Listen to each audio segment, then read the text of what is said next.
Vous êtes bien sûr Gabon News, mesdames, messieurs, bonsoir et bienvenue dans ce journal. À la une, dans le but d'accéder à la sécurité alimentaire au Gabon, le président de la République, Ali Bongo Ondimba, a mis en place le projet de développement et d'investissement agricole appelé PRODIAG. Dans un instant, vous aurez l'avis des populations sur ce projet. Dans le reste de l'actualité, les artistes et producteurs des œuvres de l'esprit percevront bientôt les droits d'auteur au Gabon et pour cause, le bureau en charge de cette question, le Bugada, démarre progressivement ses activités à Libreville.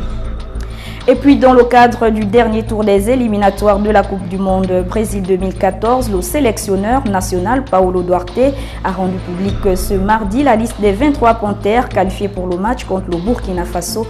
Les détails dans un instant. Le Gabon, par le biais du chef de l'État, Ali Bongo Ondimba, a mis en place le projet de développement et d'investissement agricole dénommé PRODIAG, projet devant permettre d'accéder à la sécurité alimentaire totale pour le pays. Le regard de la population avec Marlise Nguema et Refu Itoga.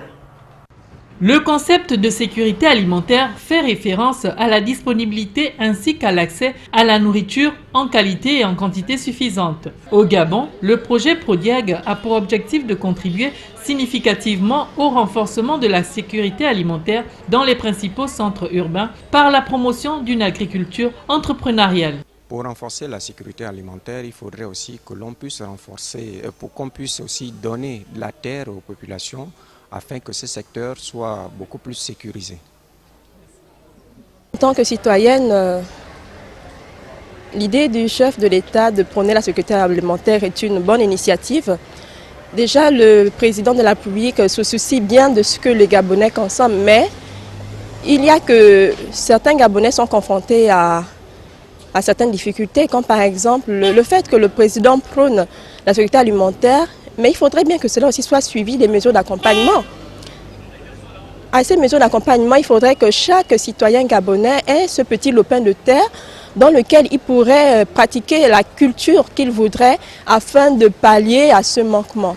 Mais il est bien dommage de constater que dans beaucoup de domiciles aujourd'hui, au Gabon, beaucoup n'ont pas cet espace pour pouvoir pratiquer cette culture. Je peux avoir la place pour planter, pour que moi-même je fais tout à moi-même pour planter. Et puis vendre. Sans mesure d'accompagnement sur le terrain auprès des populations, le projet PRODIAG ne s'étendra peut-être pas comme l'aurait souhaité le chef de l'État. Dans le monde de la téléphonie mobile, nombreuses sont ces maisons qui utilisent des messages à caractère publicitaire dans le but d'inciter leur clientèle à consommer les produits qu'ils mettent sur le marché. Défilant à longueur de journée sur les écrans de nos téléphones portables, ces messages ne sont pas toujours bien accueillis par les consommateurs. Pour en savoir davantage, suivons le reportage de Philippe Oyaga et Refu Itoga. De plus en plus, les consommateurs se plaignent de la fréquence des messages provenant des maisons de téléphonie mobile. Des offres promotionnelles aux allures publicitaires qui s'avèrent plutôt gênantes. Oui, c'est agaçant de recevoir le même message 2-3 fois la même journée. Ouais, donc c'est un peu agaçant quand même. Est-ce que vous vous intéressez parfois au contenu de ces messages ou bien vous les effacez directement? Non, moi je les efface directement. C'est vrai que par moment je m'intéresse, je lis jusqu'à la fin, mais il y a des jours où si je vois que c'est le message de la même maison où j'appartiens, donc je l'efface automatiquement. Des fois je ne prends même pas la peine de le dire. Ça m'agace vraiment parce que 5 heures, quand je me réveille toujours, parfois je dors. Quand je me réveille 5 heures, ce sont les messages là qui me réveillent, c'est pas normal. Moi je suis fatiguée de ça, je suis fatiguée. Peut-on parler dans ce cas de matraquage publicitaire au regard du caractère intempestif que prennent certains de ces messages? Un consommateur n'achète pas les unités pour obtenir quelque chose. Il achète les unités pour transmettre des informations ou en recevoir. Mais et non recevoir comme ils le font du matraquage, avoir des SMS dont vous ne désirez pas lire ou la provenance. Donc ça, c'est un problème. Je demande à ces consommateurs de se rapprocher des associations de consommateurs ou d'aller directement déposer leurs plaintes et leurs réclamations auprès de l'ARCEP. La concurrence à laquelle se livrent depuis un certain temps ces maisons de téléphonie mobile ne devrait pas leur faire perdre de vue l'intérêt et le bien-être des consommateurs, principes sur lesquels doivent reposer leur action. L'actualité, c'est aussi en politique. En marge de l'élection municipale à venir, les différents partis politiques, majorité opposition, appellent à la sensibilisation des citoyens pour l'enrôlement sur les listes électorales biométriques, ce qui constitue le nouveau cheval de bataille de la classe politique gabonaise pour la crédibilité de sa démocratie. Kenyo Ngori, Refu Tsoga et Fred Ndongo. Ils ont-elles leur ego pour militer en faveur de l'enrôlement biométrique? Majorité et opposition exhortent l'ensemble des concitoyens à accomplir ce devoir civique. Généralement, on pense que l'enrôlement, c'est uniquement la constitution de la liste électorale. Ce n'est pas vrai. Ce n'est pas simplement ça. L'enrôlement, c'est la constitution d'un fichier d'état civil. Bientôt, pour vous parler en termes très simples, il n'y aura qu'un seul numéro pour identifier les citoyens.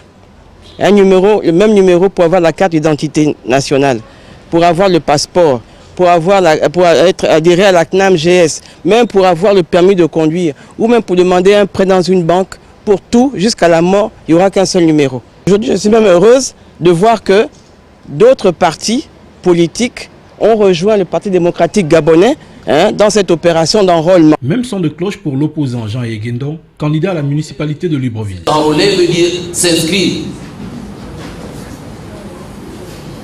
sur la liste électorale, désormais biométrique. L'acte qui consiste à s'enrôler n'est pas seulement une formalité administrative. Il est aussi une première étape de la manifestation d'une prise de conscience citoyenne. Plusieurs partis de l'opposition, dont l'Union des forces pour l'alternance, UFA, et UPG, l'Union du peuple gabonais, s'étaient déjà prononcés à ce sujet. L'enrôlement biométrique est donc au cœur de préoccupations des hommes politiques gabonais, toute chose qui concourt à sauver la démocratie dans ce pays. Et puis le Bureau gabonais des droits d'auteur, en abrégé Bugada, se porte bien. C'est le président de cette entité culturelle et artistique spécialisée dans la gestion des droits d'auteur au Gabon, Norbert Epanja, qui a fait cette déclaration au micro de Muriel Ndoyene et Fred Ndongo.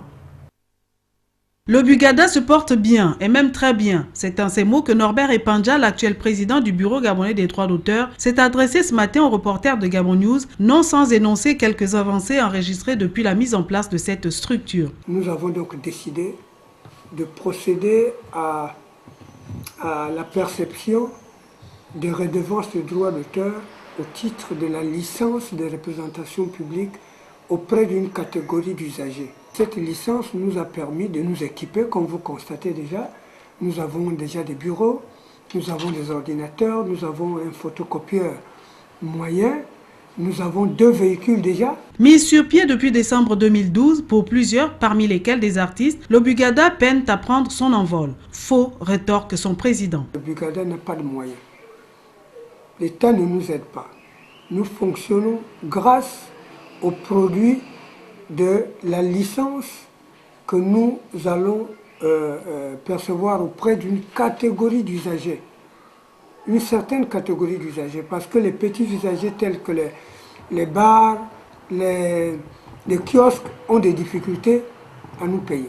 Pour Norbert Epanja, les choses se précisent, en dépit de la position actuelle de l'État restée silencieux jusqu'alors. Aussi, une démarche visant à amener les artistes à adhérer massivement à ce concept sera menée dans les tout prochains jours par le bureau directeur dans le but de rendre le Bugada plus compétent et fort pour l'intérêt des artistes et créateurs des œuvres de l'esprit. À jour J-11 de la 7e édition des Jeux de la francophonie qui se dérouleront à Nice en France du 7 au 15 septembre prochain, le Gabon peaufine sa préparation avec près d'une centaine d'athlètes et promet de ramener plusieurs médailles au pays. Martial Tsonga, Douglas Tontoum et Fred Ndongo pour le reportage. 91 athlètes gabonais, respectivement engagés dans 6 disciplines sportives à savoir tennis de table, judo, athlétisme, cyclisme, handisport et le football dans la catégorie U20, prendront part aux Jeux de la francophonie Nice 2013. Sur le plan sportif, 6 disciplines.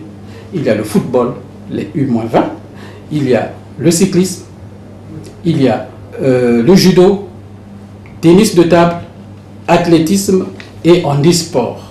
Avant le départ des athlètes pour la France, prévu le 4 septembre prochain, l'organisation se précise et le responsable technique du ministère des Sports en profite pour lancer cet appel. Il faudrait que les athlètes sachent que nous sommes un pays en voie d'émergence. et que la politique prônée par notre chef de l'État, son Excellence Ali Bongo Ondimba, voudrait que chacun soit meilleur où qu'il se trouve, que chacun soit meilleur dans l'exercice qu'il pratique, que chacun soit meilleur dans la discipline qu'il pratique. Si vous êtes un judoka dans telle catégorie, il faut que vous soyez le meilleur. Si vous êtes un athlète dans telle catégorie, il faut que vous soyez le meilleur. Les athlètes gabonais vont à Nice avec l'ambition de remporter les médailles. Car avec les performances des athlètes tels que Anthony Obam en taekwondo, Zanmi Lama en athlétisme ou encore Pierre-Emerick Aubameyang en football, le Gabon a toutes ses chances pour voir hisser le drapeau vert-jaune-bleu au sommet de Nice. Et pour terminer, le sélectionneur national Paolo Duarte a rendu public ce mardi à Libreville la liste des 23 Panthères qualifiés pour le match contre le Burkina Faso, comptant pour les qualificatifs de la Coupe du Monde Brésil 2014. Les détails avec Douglas Tontoum et Fred Ndongo. C'est face à la presse nationale et internationale que le sélectionneur des Panthères du Gabon a publié la liste des 23 joueurs qui affronteront le 7 septembre prochain les étalons du Burkina Faso dans le cadre du dernier tour des éliminatoires de la Coupe du Monde 2014. Manga Lorient, Ebanega Rémi Auxerre, Benjamin Ondo, Sétif d'Algérie. Sur le milieu, on part avec Palon, Didier Ibrahim, Will Aubameyang, attaquant Daniel Cousin, Pierre Aubin et Fabrice Domargouli. On va disputer cette match avec une grande ambition, une grande 12e chance d'une qualification très attribuée. Ces choix, un exercice difficile et délicat pour le sélectionneur national. De cette liste, combien de joueurs sont là qui ont joué la carte? Moitié de l'équipe s'est coupée. Zita, Apanga, Stéphane Guema, Eric Mounongui, Moubamba. C'est ma faute. C'est ma faute de moi, c'est ma faute. Oui, quand j'ai signé ici, avec deux objectifs. Oui, oh, belle équipe. Oh, belle équipe, belle équipe. J'ai arrivé ici et l'équipe est tombée malade. Sur la liste de Paolo Duarte, certains choix sont encore discutables, tels que la convocation de Willy Aubameyang en lieu et place d'Alexander Ndombou ou encore celle de Didier Ovono, actuellement sans club. Précisons que le Gabon a l'obligation de battre le Burkina Faso sur une large victoire, tout en espérant une défaite du Congo face au Niger, 0-1. Mesdames, Messieurs, c'était là l'essentiel de notre actualité du jour. Merci à vous de l'avoir suivi. L'information continue sur www.gabonnews.com. Bonsoir à tous.